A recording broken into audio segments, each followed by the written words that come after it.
Level 989.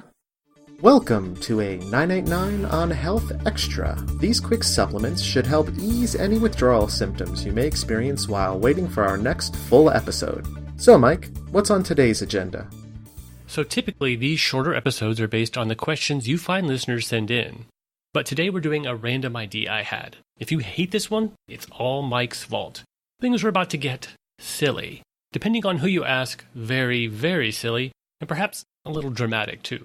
So if you're not down with silly, you might want to skip this episode. I'll give you a few seconds to hit pause before I go on.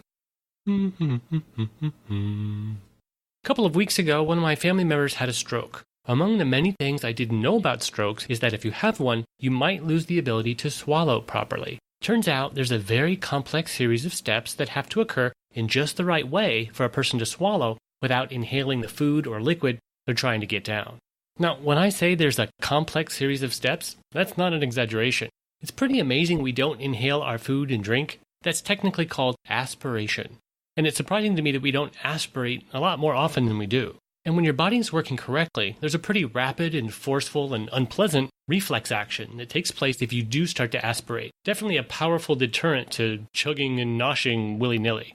But there's a scary type of aspiration that's called silent aspiration, where food and drink end up in your lungs, but there is no reflex action. Your lungs just start to collect, say, your cherry Coke and cheeseburgers. Now, I'm just an average Joe, but that cannot be healthy.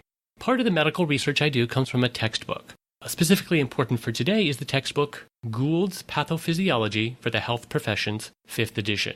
So what I'd like to do now is quote from that textbook and read you the section which breaks down all of the steps the human body takes to swallow something. This is page 432 if you'd like to follow along. I'm sure most of you have this book on your shelf. It's going to be somewhat technical, but in a way I think that adds to the impact. All right now, let's see. It's hard to believe I'm still using a paper book in the year 2018. Let's see. You know what? Hey, Brandon, can you lay down some dramatic background sounds for us? Maybe?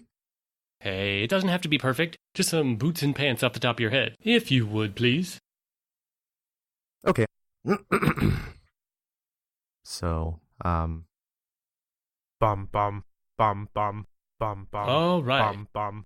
Swallowing. Bum. Quote, Bum. when food is ready to be swallowed, the tongue pushes the bolus of food back into the pharyngeal wall, where receptors of the trigeminal and glossopharyngeal nerves relay the information to the swallowing center in the medulla. Because the reflex is activated at this point, deglutition becomes an involuntary activity. The swallowing center coordinates the actions required to move food or fluid into the stomach without aspiration into the lungs by means of cranial nerves 5, 9, 10, and 12. In the following steps, the soft palate is pulled upward, the vocal cords are approximated, the epiglottis covers the larynx, respiration ceases. The bolus is seized by the constricted pharynx, moves into the esophagus, distending the wall. Peristalsis is initiated, pushing the food down the esophagus. The distal part of the esophagus passes through the hiatus in the diaphragm to join the stomach in the abdominal cavity. The lower esophageal sphincter relaxes in advance of the bolus, allowing it to drop into the stomach.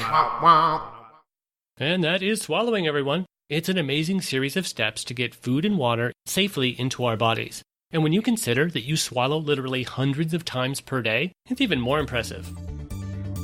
That's all for now. You can find links to read more about today's topics at level989.com. Why not take a moment to rate or review us in iTunes, or give us a mention on social media?